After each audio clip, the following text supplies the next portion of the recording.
I wouldn't stay for long. And if you've heard of my past, I hope that you'd forgive me. I kept it secret, but I feel like you should know. Maybe someday if I hurt you. I always find a bit of difficulty when it comes to creating advice content for Dungeons & Dragons, he said, working on the third draft of this theoretical episode. My philosophies on Dungeons & Dragons grind against the very concept. Firmly, I believe that the game of Dungeons & Dragons can be fully anything at all. It is a game that is played its absolute best when a group of people collectively make things up, and that's when the magic happens. To that end, trying to instruct people on how to play Dungeons & Dragons properly, both as a player and as a dungeon master, is something like trying to, teach somebody how to fantasize. No matter what I tell you, you're going to come up with something different than what I do. And at any rate, you should, because if you don't, what's the point? To that end, I think I'm going to restrict the kind of information I peddle on this channel to inspirational thoughts and ideas, story points and characters, scenarios, and just stuff to kind of get things going for you rather than trying to instruct you on the actual meat and potatoes gameplay of Dungeons & Dragons. And honestly,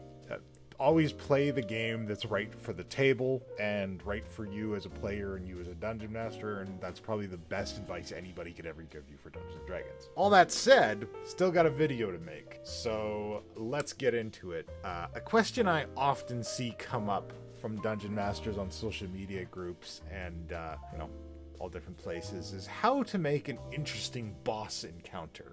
Most players are smart enough to save all their big guns for the final fight, so if they're expecting it, it often leads to a boss fight that starts with a powerful volley of attacks from the players, and then sometimes if the dice rolls are hot, it's a sudden and sad death for your villain. That sucks. It's anticlimactic. It deflates everything. Especially as a dungeon master, if you got a big scenario planned out and it just wipe them out in the first 2 rounds, it's not what you wanted. It's not what you were after. So how do we solve this? Whenever I'm working on a game or an encounter or a campaign, I like to look for inspiration from other forms of media that are close to what I'm trying to create. When it comes to creating interesting, lengthy boss fights, there's no one better practiced at it than MMORPG developers. They're under constant pressure to come up with new and interesting ways for dozens of people to fight a giant bag of hit points. So there's a lot we can learn from them. So let's dive into a couple scenarios, shall we? Okay, so our first boss fight scenario is called Safety Dance. This is from a raid from an old MMO game that I'm not going to talk about because the developers are on my shit list, but we're still going to use it as an example. So basically the way the scenario worked out is you'd walk into a room, it would be kind of an octagon shape just like this.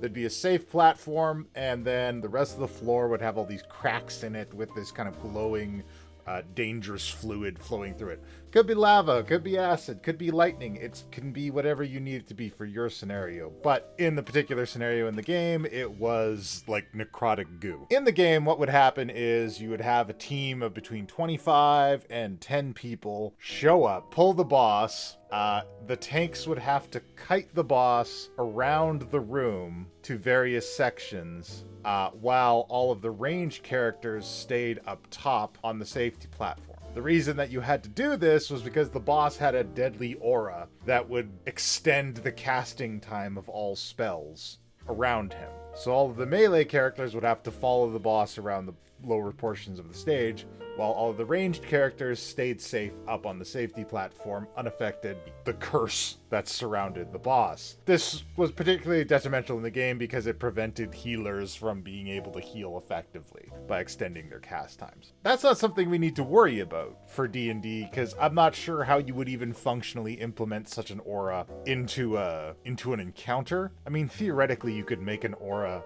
that causes the casting of a spell to take up 2 actions. That might be a bit much. So let's think of it this way. So the way it functioned in the game is the floor was divided up into 4 sections, and the sections would erupt in a sequence or a pattern. That was why you would have your party navigate the boss through the sections in time with the eruptions to avoid the damage. And it was massive damage for the eruptions. If you were in a section while it was erupting, you were dead. You just couldn't survive it. There was no way. Some people might have survived it. I don't want to hear stories about such and such character that's really powerful. Whatever, it's not important. So, how do we make this into a D&D encounter? Well, it's pretty simple. Honestly, we could probably get rid of the safety platform altogether, since it's not as big of a focus between ranged and melee attackers in our game or in D&D as it would be in, say, a large-scale video game or, a dungeon raid. So maybe we get rid of our safety platform altogether. So no safety platform. You got a big room. Room is divided into sections. You can make it 4, you could make it 8, however you want to divide it. And sections of the floor either erupt in a sequence, causing massive amounts of damage, or perhaps they erupt randomly. Now, if they're erupting randomly, it does create a scenario where your players never know where to be. They're just constantly at the mercy of your own RNG. You can roll some dice for it and maybe ramp it up, add more dice and add more sections that erupt per time. If you're doing it as a sequence, it creates more of a scenario because there isn't so much focus in D&D on a taunting and kiting mechanic when you're fighting. DM'd a lot of D&D battles. I don't think I've ever had one where somebody uses a taunt to hold on to an enemy. I think it happened to me twice. It's just not a focus. And unless you've established that kind of combat rhythm in your games, it's maybe not an expectation you should have on your players. So what we can do to make this scenario particularly interesting is, number one, keep the massive damage for the eruptions. Don't make it so high that your players will die immediately if they're in it, because that's not as fun. Make it high enough. So my level 10 party has, an average HP of about 68 to 100. So if we want a baseline damage of between 45 and 50 for a party with an average HP around there. So for that, we'd be looking at something about 13d6 worth of damage. And that gives you kind of a broad spectrum. It's enough that if your lower damage characters hit it, they're not going to immediately be killed. It's unlikely. They'll probably be hurt real bad. And if your tanks get in it, they'll probably take about half their health and damage, which is enough to give them pause to not want to do it again, especially when they still got a boss to deal with. So to keep it interesting, what we're probably going to want to do is give our boss some kind of Misty Step or Blink ability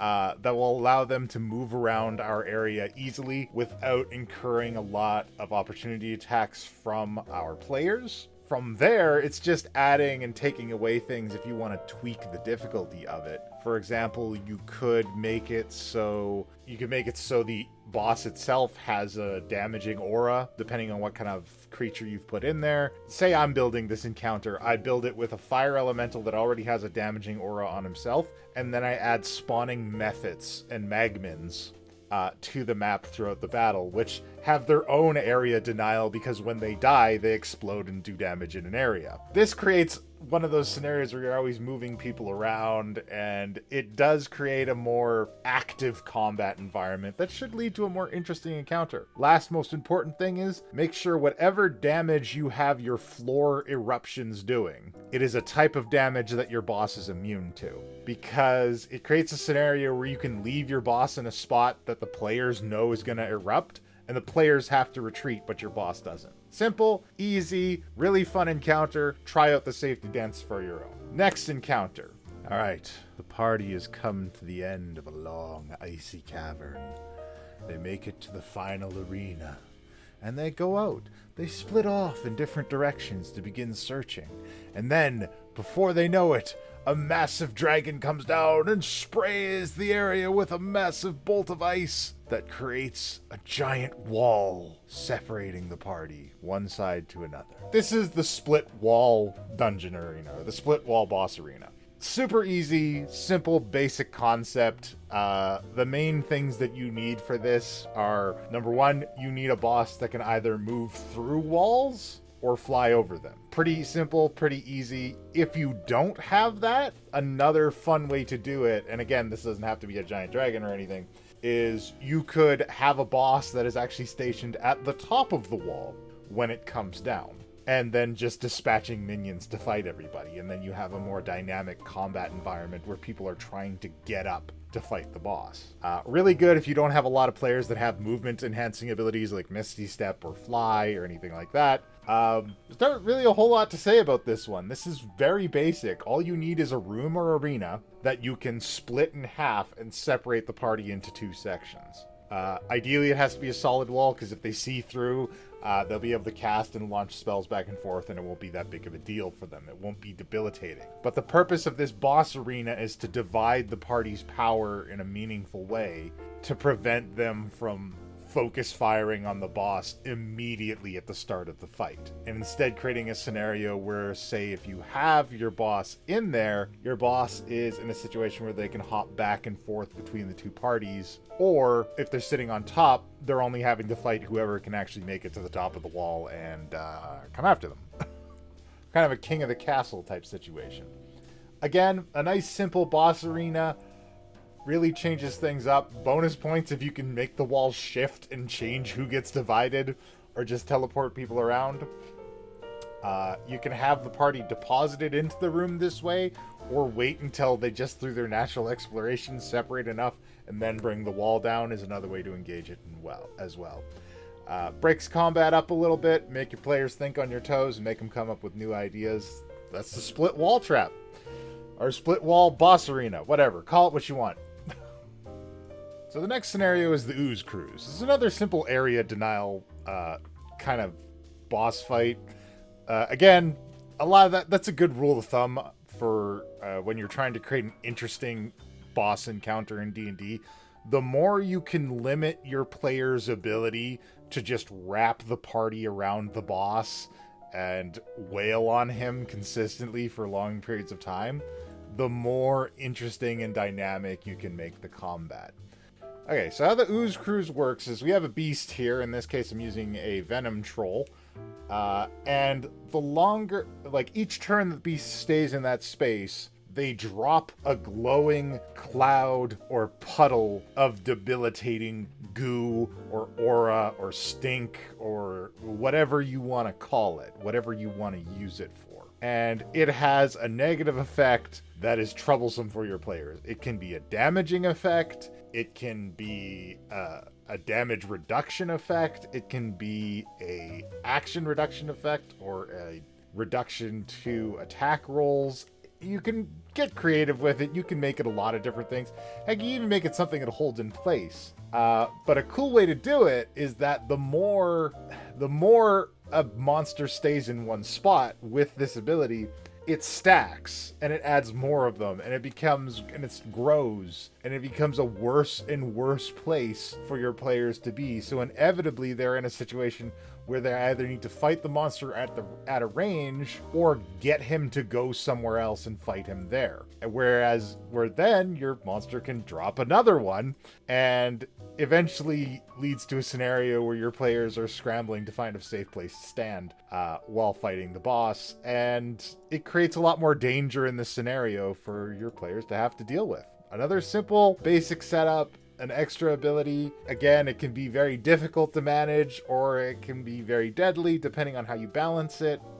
Get creative with this one. I like the idea of one that impedes movement.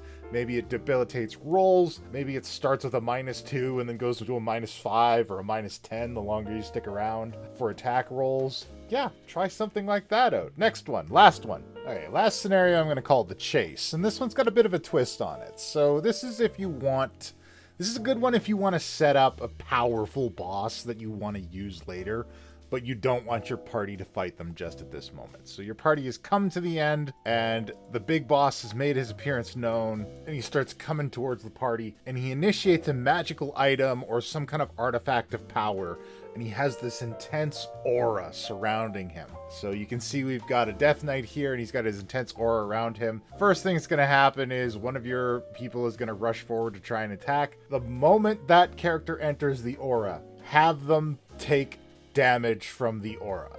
Have them take a lot of damage from the aura. I'm talking big numbers here and plan it ahead. And then the moment they take that first bit of damage, that is the party's cue that it is not okay to be here anymore. And then from there, you simply have your boss advance on the party and leave them with no other option other than to run away. Now, you can't just leave them wide open to run away because players can get really far if you just leave them wide open to run. Set up barriers, set up blockades, set up locked doors they gotta break down, set up obstacles and other mobs to slowly impede them to add the intensity to it, and just have your boss, don't even make him go full movement, make him go half. Maybe he's just enjoying the moment as he proceeds. It'll be enough to keep the party on edge if this deadly aura is always at the edge or at their backs pushing them forward. And it'll be that much more exciting for them when they can find a way around this and actually attack the boss full on. And that's a really fun way to end a boss encounter for a dungeon. And that's it. That's 4 basic dynamic encounters that you can implement to add a little bit of fun, a little bit of flavor, a little bit of longevity to your boss fights at the end of your dungeons. And, you know, really simple to implement, and if you put these kind of things in, it'll keep you from having a situation where your boss just gets instantly shit-kicked by your party at the end of the fight. Something to think about. Take a look at other games that you play. Look for inspiration in anything. If you've ever had a really tough boss fight in a video game, think about that boss fight, think about the mechanics of it and how it was staged and how it was set up, and then try to adapt that kind of thing for your players at your table. There's no harm in pulling your ideas from other locations, and sometimes good dungeon mastering is good game design. And that's it for Puck and Talk this week. Tune in next week, because I'm probably going to talk about Spider-Man. Thanks for watching. I'll talk to you guys next time. Puck out.